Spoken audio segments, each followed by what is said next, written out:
Before we dive in, make sure to subscribe to my channel for more stories like this.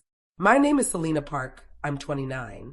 2 years into dating Noah, who's 27, I'd already learned that look he gives when a decision is already made, and I'm just being invited to applaud it. Babe, I need to tell you something, he said, sitting neither too close nor too far, just the right distance, like it had been carefully rehearsed. What's up? I asked. The guys and I are heading to Miami next week. Just us. Boys trip, no girlfriends. I nodded. How long? 5 days. Palms Resort, South Beach. That sounds pricey, I said casually. He waved it off. Victor's cousin hooked us up. Industry discount. And honestly, we deserve it. He smiled as if the word deserve was a receipt in itself. Victor was the friend who had never liked me. The one who reads my boundaries as attitude, my quiet as judgment, and my competence as a threat. The trio was always the same. Isaac jokes, Jalen films, and Victor steers. Have an amazing time, I told Noah. He blinked. Really? You're not upset? Why would I be? I kissed his cheek. You deserve a vacation with your friends. He looked relieved. You're the best. Just minimal contact. Okay, we need guy time. I want to disconnect from relationship stress. Got it, I said. Minimal. The next 3 days were spent preparing. Fresh sneakers, shirts, and a cologne I'd never smelled on him before. He called it elevated casual. I called it trying on a new character. The day before he left, I was folding his t-shirts when his phone buzzed on the table. Victor. Remember the story? Boys only LOL. Interesting phrasing. Noah flew out Thursday morning, kissed me at the door, warned me not to blow up his phone, and promised to bring back a magnet, the cheapest apology money could buy. I watched him Uber away, brewed coffee, and opened my laptop. The Palms had availability, same dates, Ocean View Suite, open like a dare. I checked Victor's Instagram. Public, of course. Narcissists love open concept living. He had already posted an airport story. For boarding passes, one blurred by a finger. Economy fares. I zoomed in until the pixels surrendered. Rooms at the Palms run $400 a night on a good day. For men, 5 nights. Even with the cousins deal, the numbers were staggering.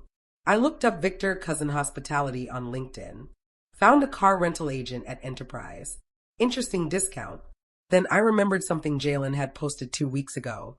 Deleted. But in the internet age, nothing truly dies. Google brought it back like a hot plate, a group chat screenshot. Miami is going to be insane. Carrara's friend has access to a yacht. Delete this after reading. Selena thinks it's boys only, right? Carrara, Noah's ex-girlfriend, the one he swore was dust in the rear view, the one who always shows up when the light is just right. I leaned back, closed my eyes for exactly 30 seconds, and felt the strangest thing. Not rage, but relief. Decisions crave clarity. I booked the room. I booked the flight. I packed the dress he once said made me look dangerous in the daylight. I landed Friday afternoon. The Palms lobby smelled of salt and money. I checked into my Ocean View Suite, drew the curtains just enough to watch the pool deck breathe, and waited for the city to tell the truth it always reveals. They were there within an hour, not just the boys. Victor in a linen shirt 2 sizes too small. Isaac already sunburning. Jalen filming everything. And Noah. Handsome. The kind of handsome he had to remember to be. They weren't alone. For women, including Carrara, drifted into the cabana area like a commercial. Champagne, wristbands, a midday yacht invite broadcasting on Victor's live feed with all the subtlety of a parade. I didn't march down to confront them. I ordered room service and recorded everything. Public stories, artifacts. I collect them when people ask me to doubt my own eyes. Saturday at 11 a.m., I sat at the pool bar, ordered a beer, watched the game, and waited. Not for them, but for the moment the lie would announce itself. They arrived at 11:30, a swarm of sunglasses and hangovers. Noah came to the bar, so close I could smell the new cologne, trying to sell a new man. He ordered 4 mimosas. Extra OJ, he told the bartender, as if vitamins could clean intent. He turned, froze. Selena. I turned slowly. Oh, hey, babe. How's the boys' trip? Every color drained from his face. What? What are you doing here? Me. I glanced at the ocean and sipped my drink. I'm on vacation. You were right, the Palms is nice. I'm just surprised you could afford it on a marketing assistant's salary. Victor noticed me next. His smugness sprinted to fear. What the hell is she doing here? Taking a vacation, I said without looking at him. Public resort last I checked. Problem, Victor? You're stalking us. I raised my brows. Stalking? I'm sitting at a bar. You walked up to me. Noah still held the tray of mimosas, shaking. Selena, this is a private trip. Is it? I slid my phone across the bar, tapped a screen recording. Victor's live. Car on a yacht. Victor panning across clinking glasses. Noah's laugh threading through the wind. Looks like a mixed trip to me. You've been spying on us. I've been watching public Instagram stories while enjoying my vacation, I said with a smile. Solo vacation, since my boyfriend needed guy time. The women noticed the tension. Kara approached, sunglasses reflecting me back like a duplicate. Her smile was sugar cut with glass. Selena, she said sweetly. What a coincidence. Miami's small when people announce their itineraries, I replied. Noah tried to recover. Babe, I can explain. No need. Enjoy your drinks, I said, sliding off the stool. I'm going jet skiing. I walked away. Someone, probably Victor, muttered something about calling security. Good luck with that. I was a paying guest, and the truth was already on my side. By 2 p.m., Noah's texts started lining up like confessions in a church. We need to talk. It's not what it looks like. You're overreacting. Please meet me. They're only friends. Nothing happened. Why are you treating me like this? You're humiliating me in front of my friends. That last one made me laugh while riding a jet ski. Embarrassing him. The nerve of men who think mirrors are cruel. I didn't reply. I went parasailing. I ate well. I lifted weights heavier than my patience. At 6 p.m., he knocked on my door. I opened it. He was dressed for dinner, his makeup running. Men don't call it makeup when it's sweat and pride. But that's exactly what it was. Can I come in? Sure. He stepped in, scanning the room, the way people look at the life you built without them. Nice room, he muttered. Thanks, I answered. Didn't have to lie about a discount to afford it. He flinched. How did you even? Victor's cousin works at Enterprise, not hotels, I said calmly. You flew economy, but told me it was a package deal. The math didn't add up. You were checking on me. I noticed the inconsistencies. Big difference. He sat down, hands clasped like a prayer. Okay, yes, Kara and some friends are here, but it's not what you think. What do I think? That I'm cheating. Are you? No, they're just friends. Victor wanted to see Ryan, and Ryan brought people. So Victor lied to you about it being a boys' trip? No, I mean we knew they might stop by. Stop by? I tilted my head. They're on the yacht in every story, at every dinner. Kara's hand on your shoulder at the club. You've been watching us. You posted it. Well, Victor did, not you. I let that hang. So you knew it was wrong enough to keep off your own feed, but not wrong enough to not do. He dragged a hand through his hair. Selena, nothing physical happened. Dancing isn't cheating. I agree. Lying is. He stared at me, then tried his last card. I didn't want to hurt you. I knew you'd overreact. I reacted exactly right to being told it was boys only, while you were partying with your ex on a yacht. I glanced at the time. I have a dinner reservation. You should go. His jaw tightened. You're being petty. I'm being precise. He stood, angry now. You know what? Fine. Be petty.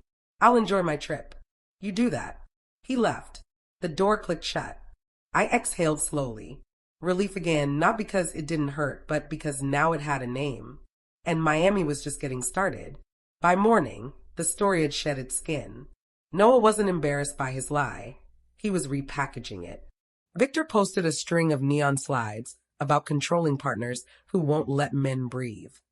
Jalen added a blurry boomerang of clinking glasses with freedom stamped across it. Noah DM'd me a paragraph that read like a press release. We needed guy time. They just happened to be here. You showing up made things weird. Can we please talk like adults? I let the messages pile up like storm clouds over a desert. Miami sun doesn't cancel weather. It just makes you sweat through it. At 10 a.m., my phone rang. Mara, Noah's sister. She's kind, decent, allergic to drama, the sort of person men recruit as character witnesses. Selena, what's going on? Noah says you followed him to Miami. I booked a vacation at a public resort, I said, slicing papaya with hotel silverware. Apparently that's a felony now. He says you're stalking him. I'm sitting on a balcony drinking coffee. He's the one who knocked on my door last night. A pause. He also said you're posting things. I'm posting the truth, I replied. Ask him about Kara and the yacht. Silence, then a soft, oh. An hour later, his mother called. Lee speaks in italics, every sentence leaning toward insult. I'm disappointed, Selena. Women don't behave like this. Like what? Spying, controlling, undermining a man's friendships. Lee, I said evenly, your son told me he was going on a boys' trip and asked for minimal contact. He's currently partying with his ex and a boat full of friends while calling me controlling for noticing.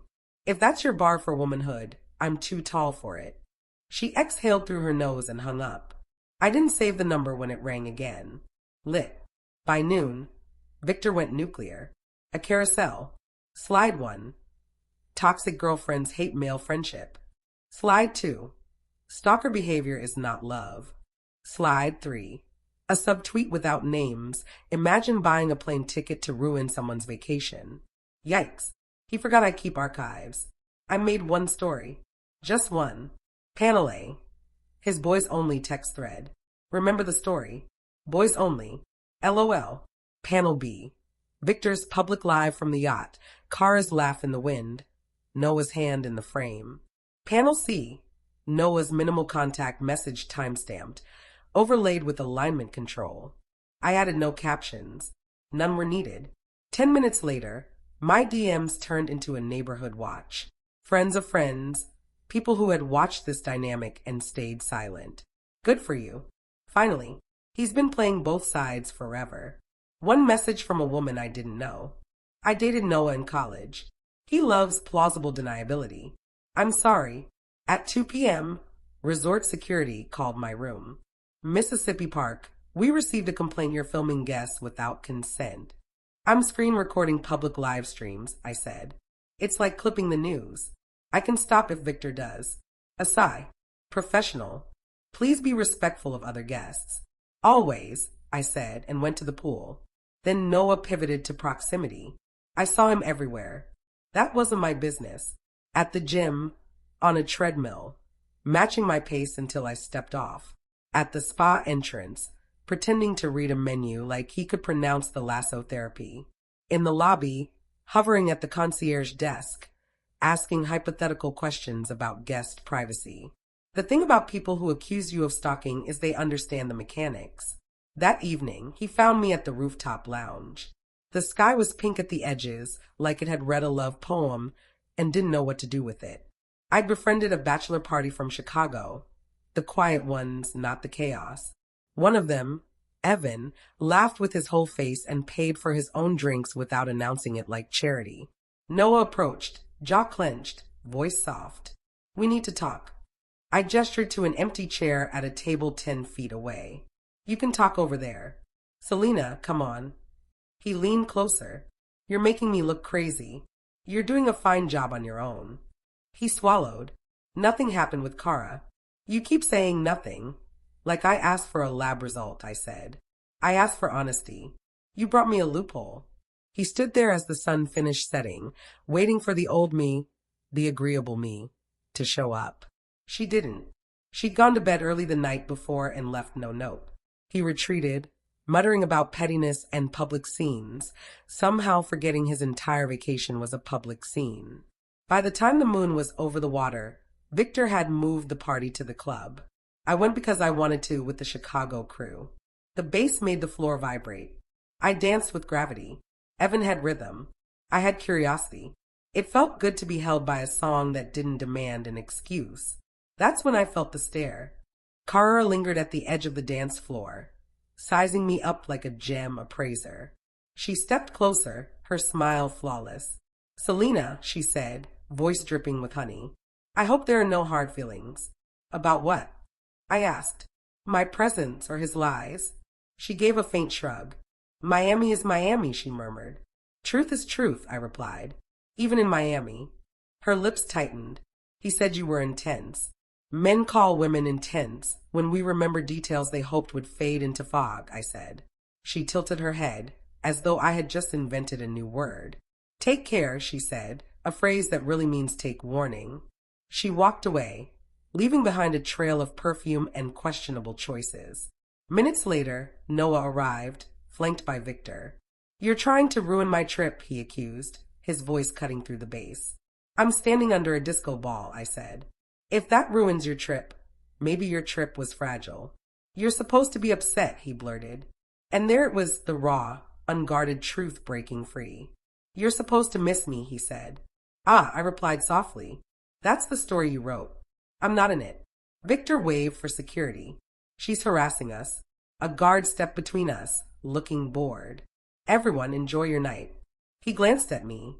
You okay, ma'am? I'm excellent, I said, meaning it. Back in my room, I watched the water darken into a black mirror. Noah's texts arrived in waves, apologies, and accusations swinging like a gambler's bets. I replied once. If you want serious, do it without the yacht, the lies, and the audience. 6 months, your budget, your bills, your honesty. Then we'll talk. 3 dots blinked, then disappeared. Then that's not fair. You make more. I also make dinner. Balance isn't a receipt, it's a habit. No reply. I drew the curtains. I slept the way people sleep when they've stopped hosting someone else's storm. Tomorrow promised noise. I was ready. By sunrise, I knew Noah wouldn't accept silence. Men like him never do. They crave spectators even when their performance is crumbling. I went down for breakfast alone. A book in one hand, coffee in the other. The resort restaurant was nearly empty until the entourage arrived. For men, for women, laughter pitched painfully high. Kara floated in first, Noah trailing behind like an echo. They settled into a corner booth, ordered champagne at 9 a.m., toasting to the best week ever. Then Noah saw me. I lifted my coffee mug in a mock cheers. He went pale. Carol leaned in, whispering something sharp. Victor glared, as if my very existence violated some rule. I didn't flinch. I cut into my eggs, scrolled the news on my phone, and let their tension simmer. They rushed through breakfast, leaving behind chaos, and Noah forgot his sunglasses case. He returned alone, jaw tight. You're stalking me, he said. You walked into my breakfast. Public resort, remember? You're ruining the vibe. The vibe? I repeated, amused. Noah, if me reading a book ruins your vibe, maybe your vibe was built on lies. He clenched his fist but left without another word. That afternoon, I sprawled on the beach with my book. The waves moved steady and unbothered, a rhythm that required no permission. A shadow fell across my page. You need to leave, said Ryan, the yacht prince, all polish and trust fund confidence. Excuse me, you're making the group uncomfortable. Time to go. And you are? I asked. Ryan, friend of Carrara's. He smirked, as if the name should intimidate. The ex-boyfriend Kara insisted was ancient history. Got it, I said. He puffed out his chest. Nothing's happening with your guy. He's just having fun. You're ruining it. I laughed a real laugh. I'm sitting on a towel reading. If that ruins your fun has structural issues. I'm trying to be nice. No, you're trying to scare me. Not working. His smile faltered. You don't know who you're messing with. A man whose daddy bought the yacht. Terrifying. I turned a page. Now leave me alone. He stormed off, sand springing in his wake. That night, the nightclub throbbed with neon. I went with my new Chicago crew. Evan by my side, laughter keeping the night light. We danced, drank, and lived like tourists. Of course, Noah spotted me. He shoved through the crowd, anger glowing. You're doing this on purpose, he hissed. Doing what? Having fun. You're supposed to be upset. Supposed to? I raised an eyebrow. Noah, the script in your head isn't the one I'm following. Kara appeared behind him, smug. Maybe you should leave her alone, she said. voice thick with mock sympathy. Evan stepped closer, just presence, no touch. She's not bothering anyone, he said simply. Security drifted over, drawn by Victor's frantic arm waving. Everything all right here? I smiled. Everything's perfect. We're just leaving. We walked out as the bass faded. Back in my suite, Noah's messages waited. We can fix this. Stop being dramatic. Car means nothing. I love you. I typed slowly. Love without honesty is theater. If you want serious, prove it. 6 months. Your bills, your pace, your honesty. Then we'll talk. 3 dots blinked. Then that's not fair. You make more. You can afford it. I afforded your lies. We're done with subsidies. This time silence held. I placed my phone face down, stepped onto the balcony, letting the ocean wind fill the space where his excuses used to live. I knew the collapse was coming, and I was ready. Tuesday morning, their last day in Miami. The resort lobby buzzed, rolling suitcases, snapping receipts, sunscreen, and regret. I stood at the counter, settling my bill, when the group appeared like a poorly rehearsed play.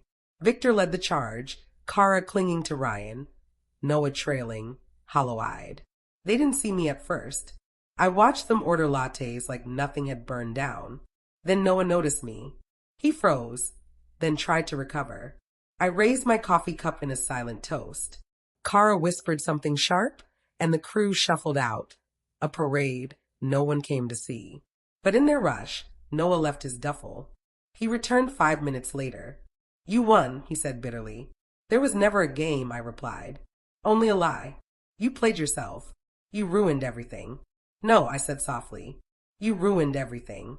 I just stopped subsidizing the script. He picked up the duffel and left. Shoulders slumped like a boy learning adulthood's rules aren't negotiable. Back home, the fallout spread faster than sunscreen in July. Carrera and Ryan imploded first, publicly and dramatically.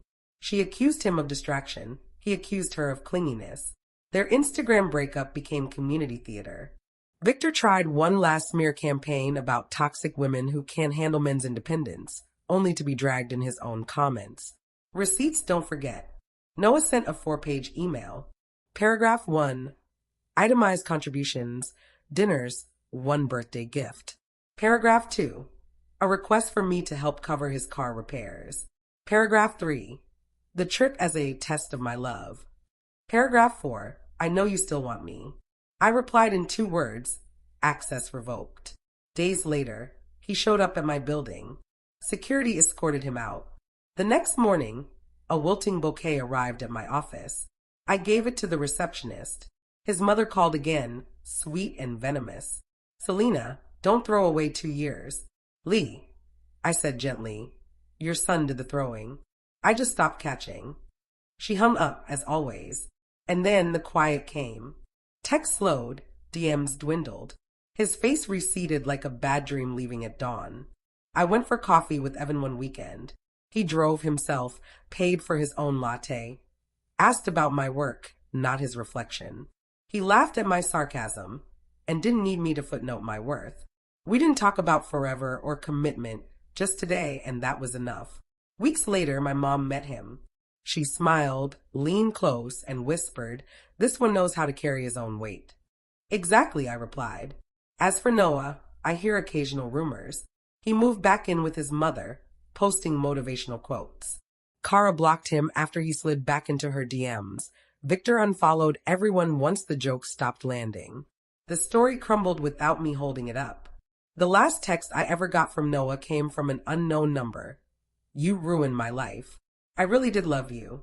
I didn't reply. I thought about it. I didn't ruin his life. I revealed it. The life he had was never his. It was built on my foundation. When I removed it, it collapsed. And that collapse, the truest thing he ever gave.